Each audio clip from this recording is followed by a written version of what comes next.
DeCurso if it's real or fake. Golden Greek, Tolos, the giant goon, Dick El Toro, the Grunt brothers too. The wild Samoans got something crazy going. They're gonna be going after you. Wrestling tonight.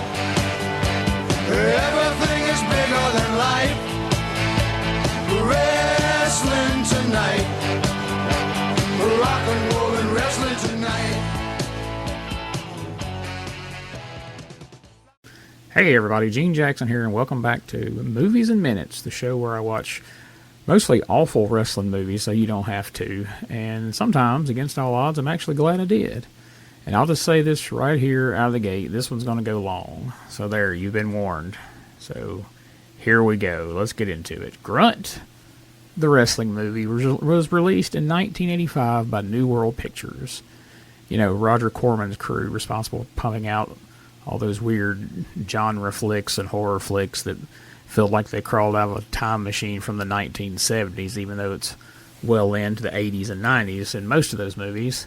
This was directed by a guy named Alan Holzman. It was written by a gentleman named Roger D. Manning and a team of wrestling fans turned screenwriters.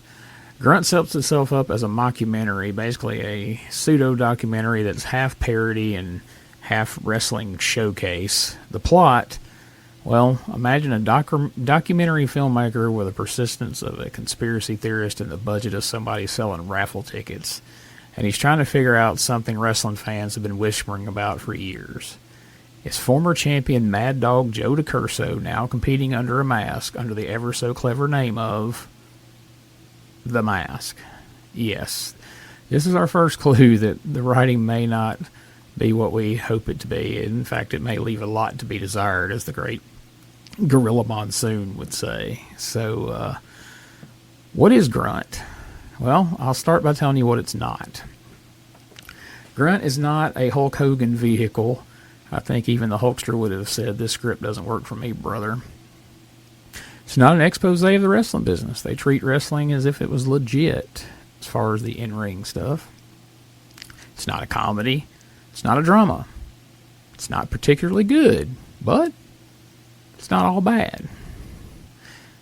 It's a mockumentary about a wrestler who accidentally decapitates the world champion in the ring, then disappears, and may or may not have returned years later as a masked wrestler that we already mentioned is named The Mask.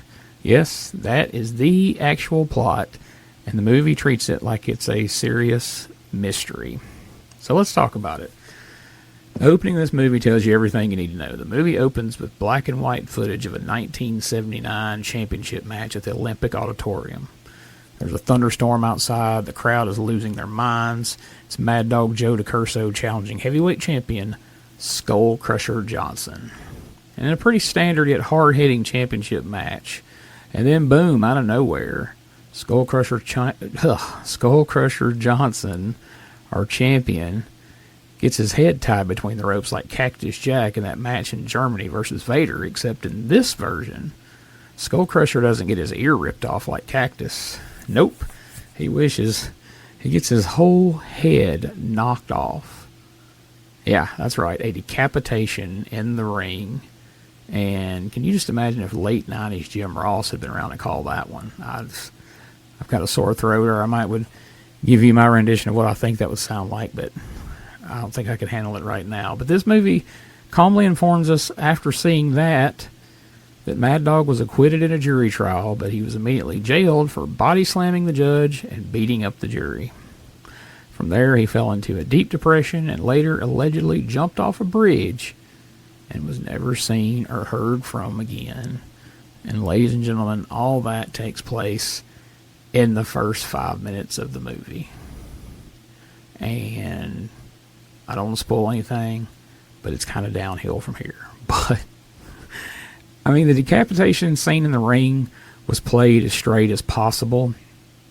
I mean, for the special effects of the time, it was, it was definitely hokey. It was definitely like something from a cheesy horror movie or a blaxploitation film or something like that. But you were still under the impression that this was attempting to be a serious movie where a man has been decapitated during a wrestling match. But then in the aftermath of the match, as it pertained to the fans and the eventual former champion, we cut to people being asked about their feelings while witnessing this happening, the guy being decapitated. And then we hear from the champion's manager. I can't even begin to do this justice, so we're going to play a clip right here. Mad Dog is caught. He's caught between the ropes. Skull Crusher ricochets from rope to rope now and launches a flying tackle at Mad Dog. But Mad Dog was playing possum. Skull Crusher is caught in the hangman, and I mean caught. His neck is completely entwined in the ropes. But Mad Dog won't quit. The challenger bounces from rope to rope. Skull Crusher is completely helpless.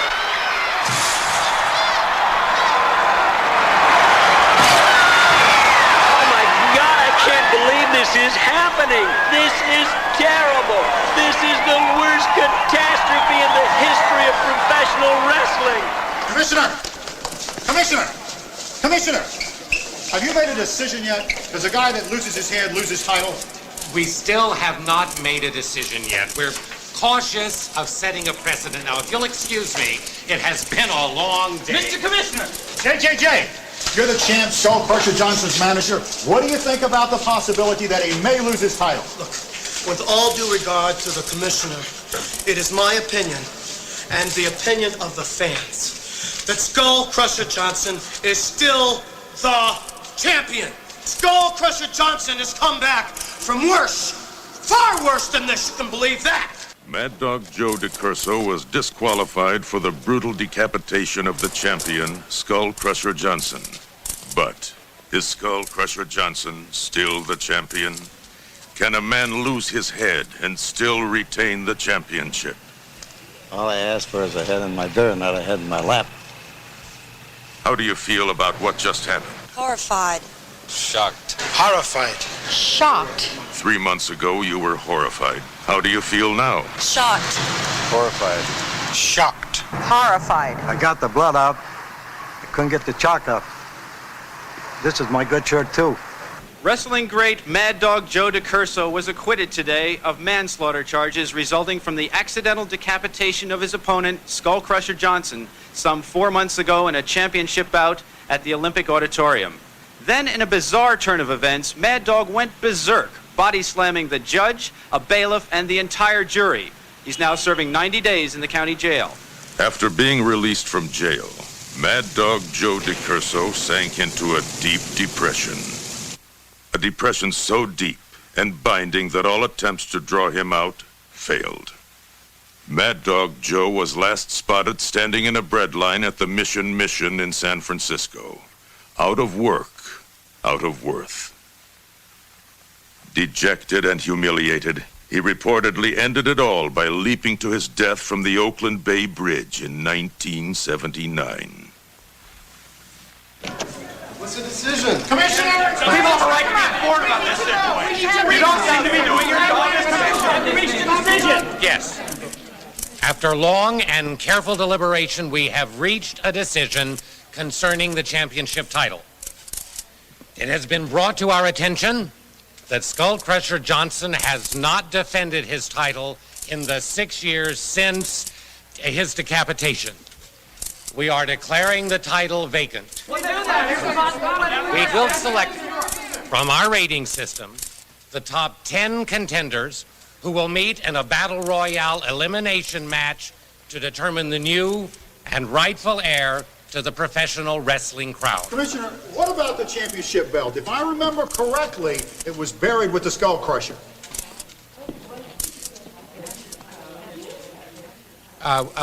We'll get back to you with a decision on that as soon as we can. Thank you, gentlemen. That's all. Okay, so we'll come back to that, what we just heard right there. So this movie is a wrestling movie made by wrestling fans. And here's why Grunt somewhat works when it probably shouldn't. These people who made this movie, like I said, they're wrestling fans. They actually understand wrestling. They know what it is, they know why it is, they get it, and they like it. Unlike most of the wrestling movies of the era, it was always that, tongue-in-cheek Hollywood, this is all fake bullshit, is how the movies were presented. But, these guys, they understand wrestling, and they understand territory day television wrestling. They understand wrestling fans, and they went out and they've got some real wrestlers to participate in the wrestling scenes of this movie. You've got Dick Murdoch, Dick Beyer, a.k.a. the Destroyer, sans the mask. He's actually without the mask in this one. Exotic Adrian Street, Miss Linda, John Tolos, Mondo Guerrero, Danny Spivey, Jack Armstrong, and much more by the end of this thing. And none of them fell out of place. Like, they look like they should be there, and the matches are surprisingly good for what they are. This feels like you turned on Channel 13 on a Saturday night in 1984. This is, the wrestling aspect of this movie. That's what you would have seen. It's not far off from that at all. However, what makes this movie feel off-kilter, and for me, I think the reason it didn't particularly get over with wrestling fans or non-wrestling fans, is the fact that while the people who made this clearly liked and understood wrestling, they still treated it in somewhat of the same vein as your typical Hollywood slant on pro wrestling was and always has been, with the whole wink, wink, nudge, nudge. This is all make-believe nonsense to a degree. I mean, they were clearly going for a This Is Spinal Tap vibe, just using wrestling instead. But in that movie, the band was the butt of the jokes, not the music industry. Where here, pro wrestling comes off looking just as absurd as those involved in this absurd storyline that initially, if played serious, could have worked as a movie plot.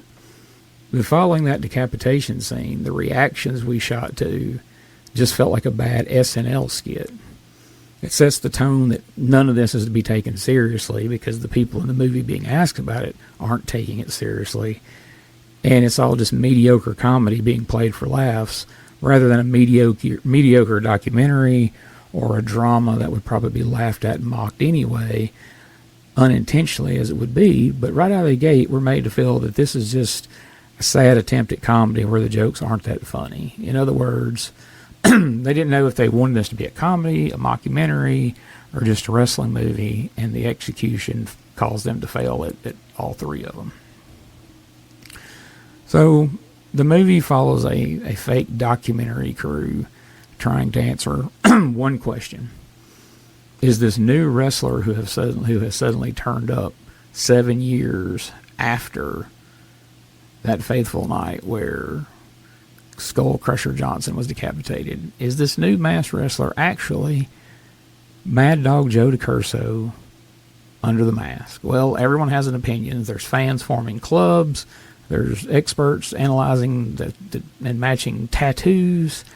Managers are just denying everything. The wrestlers contradict themselves as they try to comment on it. And nobody agrees on anything when it comes to the mask. Which, honestly, that aspect of it might be the most realistic portrayal of wrestling ever put down on film. But let's take a look at the characters for a moment. So who's who in this circus?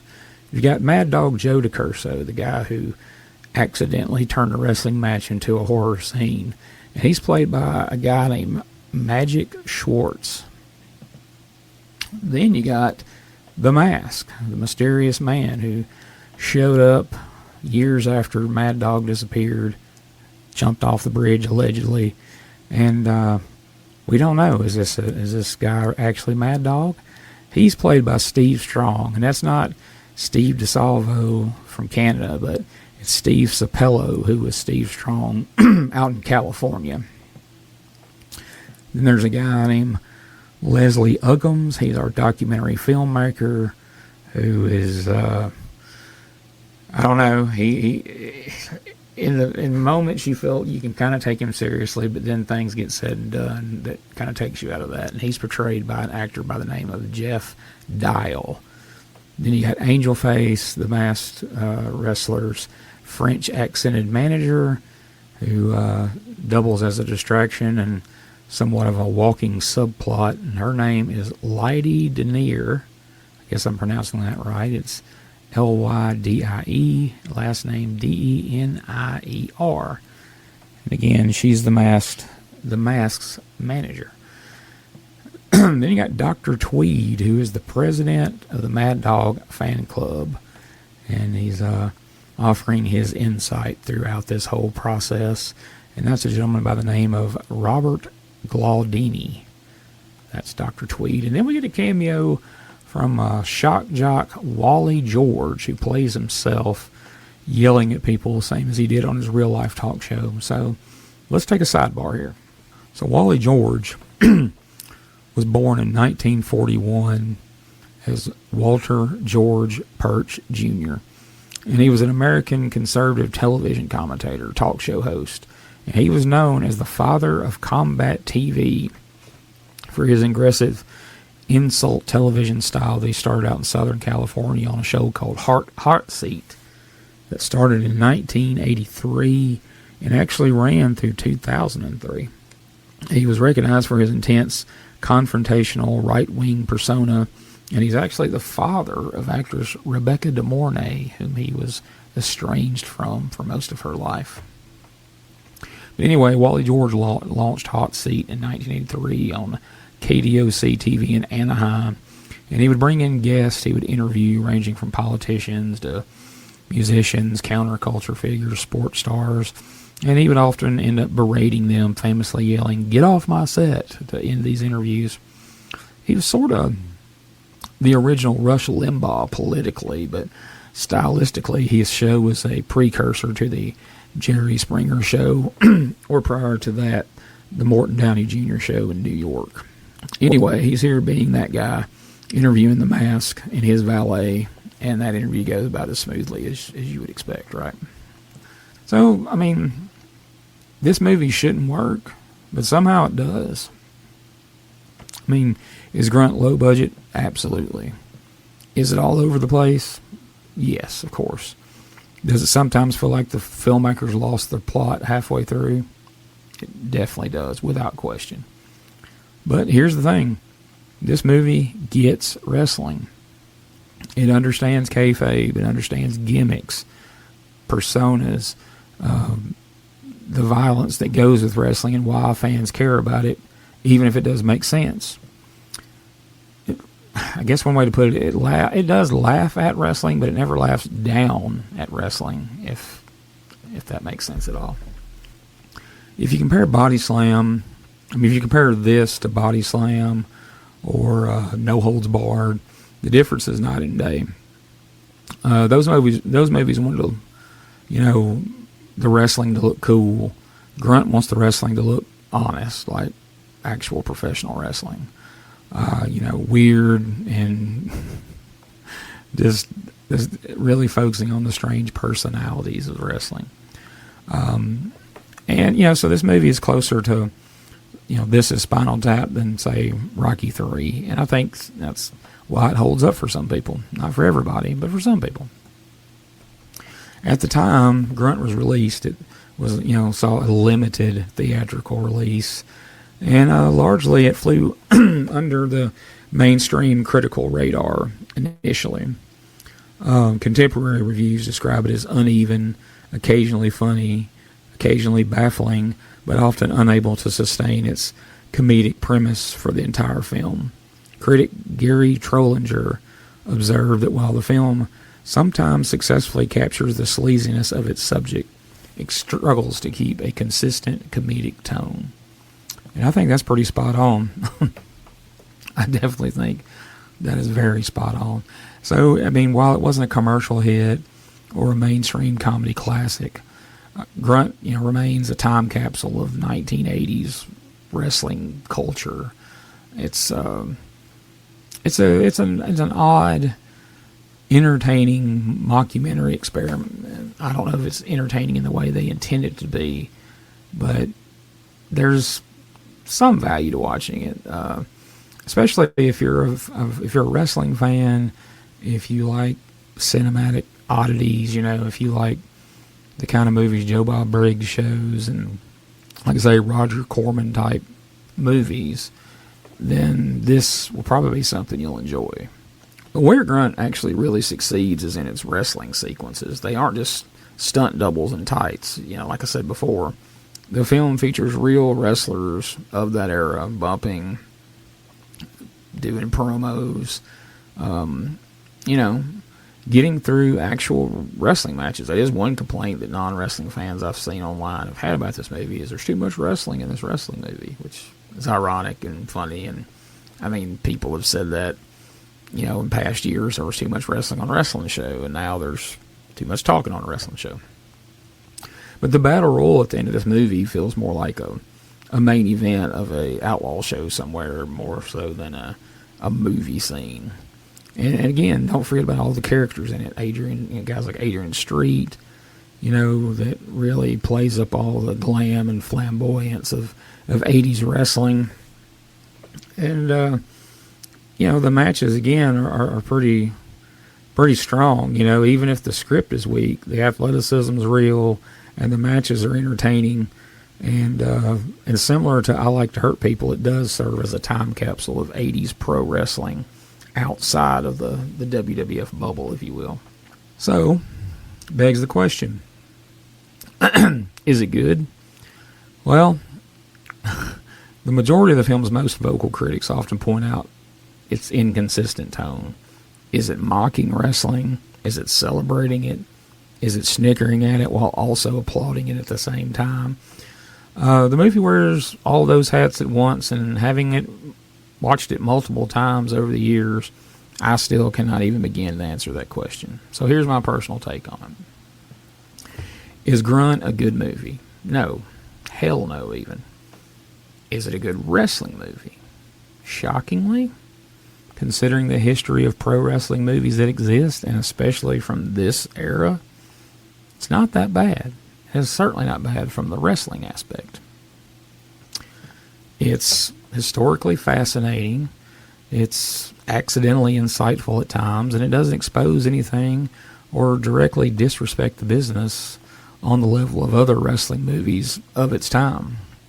If you like territory wrestling, old school wrestling personalities, or movies that even after you watch it you're left with more questions after the movie than you had before, you owe it to yourself to see this at least once. As I've said, Grunt isn't a great movie. It's not even a good movie. But if you're a wrestling fan, it's important. It's a piece of wrestling cinema history. It's a snapshot of the era of wrestling, of wrestling before WrestleMania and Hulkamania changed wrestling into sports entertainment, and back when regional territory stars were legit characters in their own right. And it's both a tribute and kind of an elbow to the gut to a business that was more spectacle than sport, if you will. So if you ever get a chance to watch a movie that asks the question of whether a decapitated wrestler can still defend his title, or if you want to watch a movie that asks the question, is Mad Dog Joe DeCurso the mask? And then he continues to keep asking that same question for an hour and a half, non-stop. Well, Grunt the Wrestling movie is just what you're looking for. And if by now you're truly wondering if the mask turns out to be Mad Dog Joe DeCurso in the end, well, the link to the movie is in the description. Check it out. How about that? Kayfabe lives, huh? Well, until next time, keep your mask on tight and don't lose your head, because they will eventually strip you of the title, even if it's 7 years later. Thanks for listening. I'm Gene Jackson, and as always, I watch this shit so you don't have to. Well, unless you want to know the ending. If you enjoyed this episode, make sure you subscribe to the Retro Wrestling Archive YouTube channel.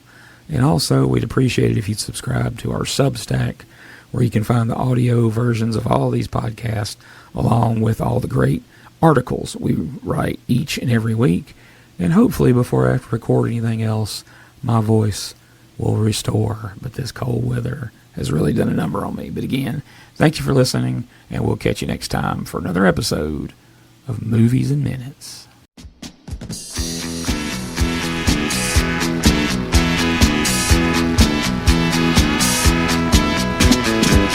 got lots of money, but that's really not my style. Nearly all the pleasures in my life have gone. I can't think of many things that make me want to smile, but there's one thing that really turns me on. I wanna hear the crunch, I wanna hear the cracks, I wanna hear the moans and groans. I don't know why, but I'm only happy breaking bones.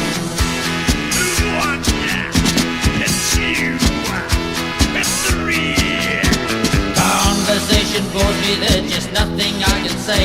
I just never seem to get the message through. Very little interests me, I yawn my life away, but there's one thing I always wanna do. I wanna hear the crunch, I wanna hear the cracks, I wanna hear the moans and groans. I don't know why, but I'm only happy breaking bones.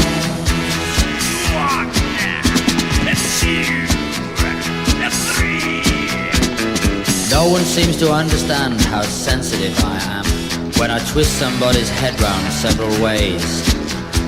And dislocating fingers or a casual body slam helps me pass the time and brightens up my days. I wanna hear the crunch, I wanna hear the cracks, I wanna hear the moans and groans.